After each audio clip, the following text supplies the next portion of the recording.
Assalamualaikum warahmatullahi wabarakatuh. Sebelumnya izin memperkenalkan diri, nama saya Desana Putri dengan NPM 085. Nama saya Alia Putri Fadila dengan NPM akhir 092. Kami akan mempresentasikan tugas proyek Ekonometrika 1 dengan judul Pengaruh Tingkat Pengangguran Terbuka atau TPT terhadap tingkat inflasi yang diukur dengan Indeks Harga Konsumen atau IHK di Indonesia dalam periode tahun 2013 sampai 2022. Berdasarkan analisis data empiris dan studi di Indonesia periode tahun 2013 sampai 2022, hubungan antara tingkat pengangguran terbuka dan inflasi menunjukkan dinamika yang kompleks dengan temuan bercampur antara teori kurva Phillips klasik dan fenomena spesifik Indonesia. Faktor-faktor pembentuk dinamika ini mencakup fluktuasi TPT dan inflasi selama periode tersebut. Misalnya, pada tahun 2015, TPT mencapai 6,18% dengan inflasi melonjak ke 3,35% akibat kenaikan harga bahan bakar minyak. Sebaliknya, pada tahun 2022, TPT menurun menjadi 5,86% akibat dampak pandemi COVID-19. Secara teoritis, kurva Phillips mengalami pergeseran karena trade-off antara inflasi dan pengangguran tidak stabil, terutama disebabkan dominasi inflasi pangan dalam IHK. Selain itu, investasi tidak berkontribusi signifikan terhadap penurunan TPT. Kesimpulannya, target inflasi Bank Indonesia perlu mempertimbangkan komponen pangan yang volatil, dan koordinasi upah minimum antar provinsi diperlukan untuk menghindari distorsi dalam permintaan tenaga kerja. Respon kebijakan harus membedakan sumber inflasi sebelum melakukan intervensi terhadap TPT untuk hasil yang lebih efektif dalam pengelolaan ekonomi sosial. Dalam uji teoritis ini, kami menganalisis, satu, bagaimana hubungan antara tingkat pengangguran terhadap inflasi, dua, apakah tingkat pengangguran dapat mempengaruhi naiknya inflasi, dan yang terakhir, bagaimana dengan pembuktian hasil regresi dengan teori kurva Phillips. Berikut data yang sudah disajikan. Dan materi selanjutnya, yaitu hasil estimasi regresi, akan disampaikan oleh Alia Putri Fadila.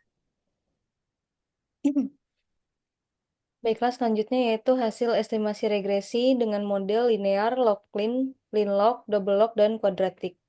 Variabel pertama yaitu I sebagai rasio tingkat inflasi tiap tahun dalam persen. Yang kedua yaitu U rasio tingkat pengangguran dalam persen. Yang pertama ada uji linear.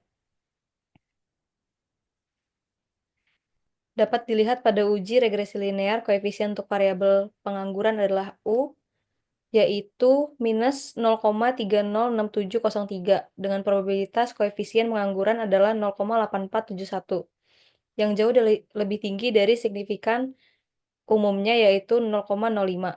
Lalu nilai R squared adalah 0,004325 yang berarti hanya dengan sekitar 0,43% variasi dalam inflasi terdapat pengangguran. F statistik bernilai 0,039678 dengan probabilitas F statistik sebesar 0,847082. Angka ini menunjukkan bahwa adanya hubungan negatif antara tingkat pengangguran dan inflasi, yang artinya tingkat pengangguran meningkat dan inflasi menurun. Interpretasinya yaitu hasil regresi menunjukkan hubungan negatif antara pengangguran dan inflasi, yang berkesinambungan dengan teori kurva Phillips. Teori Phillips memprediksi hubungan negatif antara kedua variabel tersebut, namun model regresi ini tidak mampu menjelaskan hubungan antara pengangguran dan inflasi dengan baik, dikarenakan data ini tidak membuktikan adanya trade-off antara pengangguran dan inflasi, seperti yang diprediksi oleh kurva Phillips. Maka hasil yang diperoleh dari analisis regresi linear adalah tidak signifikan secara statistik, namun signifikan secara teori.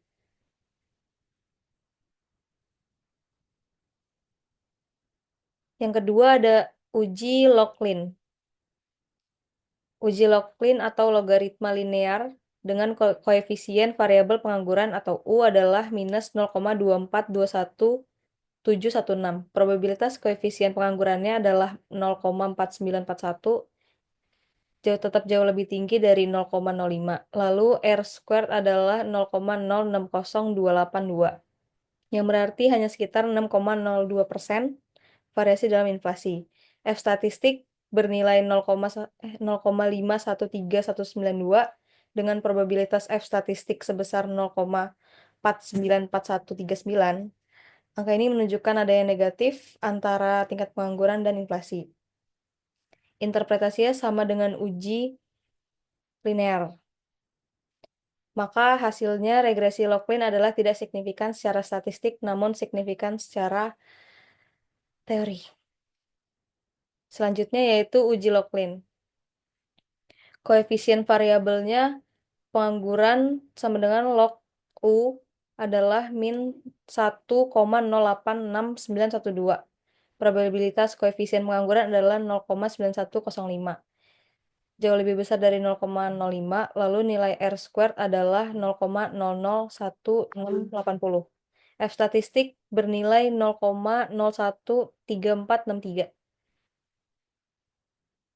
Dan probabilitas F statistik sebesar 0,91048881.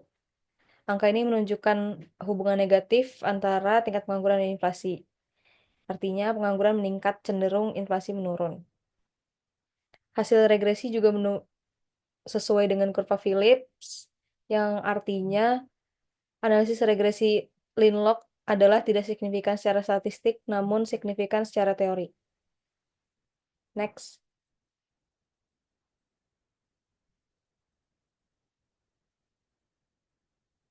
Selanjutnya yaitu uji double log. Pada uji logaritma-logaritma atau double log, koefisien variabel pengangguran adalah log U adalah 1,28218. Probabilitas koefisien pengangguran adalah 0,5519, tetap jauh lebih tinggi dari 0,05. Lalu nilai R squared adalah 0,055978, yang berarti sekitar 4,59% variasi dalam inflasi terdapat pengangguran. F statistik bernilai 0,385550 dengan probabilitas statistik sebesar 0,551924. Angka ini menunjukkan bahwa adanya hubungan negatif antara pengangguran dan inflasi. Hasil interpretasinya yaitu hasil regresi ini menunjukkan adanya hubungan negatif antara inflasi sesuai dengan kurva Phillips, namun hubungan ini tidak signifikan secara statistik karena cukup lemah. Yang terakhir yaitu uji kuadratik.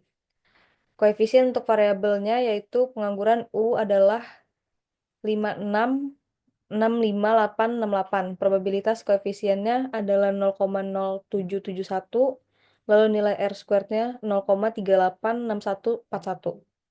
Hanya sekitar 4,59% variasi dalam inflasi. F statistiknya 2,201639 dengan probabilitas F statistik sebesar 0,181234. Hasil regresi ini juga menunjukkan adanya hubungan negatif pengangguran dan inflasi sejalan dengan kurva Phillips. Maka diperoleh juga analisis regresi kuadratik adalah tidak signifikan secara statistik namun signifikan secara teori. Materi selanjutnya yaitu kesimpulan akan dibacakan oleh partner saya Destiana.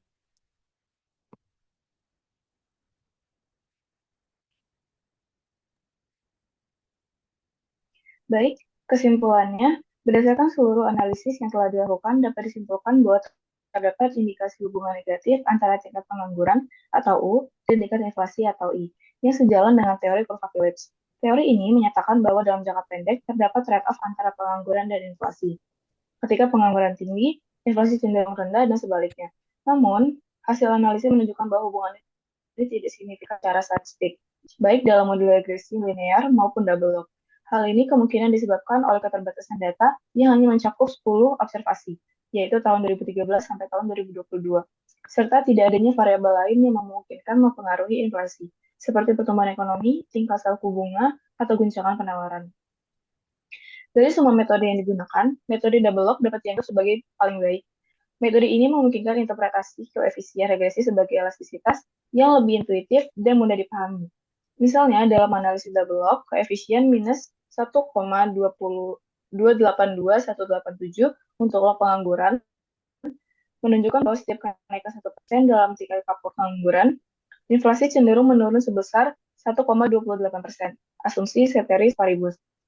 Selain itu, metode double log juga lebih mampu mengatasi masalah heteroskedastisis, ketidaksamaan varians dalam residual, sehingga hasilnya lebih stabil dan dapat diandalkan. Meskipun hubungan negatif yang ditemukan tidak signifikan secara statistik, metode ini memberikan gambaran yang lebih jelas tentang arah hubungan antara kedua variabel sesuai dengan prediksi teori kurva Phillips. Namun, untuk memastikan kebenaran teori kurva Phillips dan mendapatkan hasil yang lebih akurat, diperlukan analisis lebih lanjut dengan data yang lebih lengkap dan variabel yang lebih relevan. Misalnya, data dengan periode yang lebih panjang, yaitu 20-30 tahun, dapat digunakan untuk menangkap dinamika yang jangka pendek dan jangka panjang. Dengan demikian, meskipun metode double lock memberikan hasil yang lebih baik dibandingkan metode lainnya, penelitian lanjutan tetap diperlukan untuk memperkuat temuan ini. Baik, saya kira itu saja yang bisa saya dan partner saya sampaikan. Terima kasih. Assalamualaikum warahmatullahi wabarakatuh.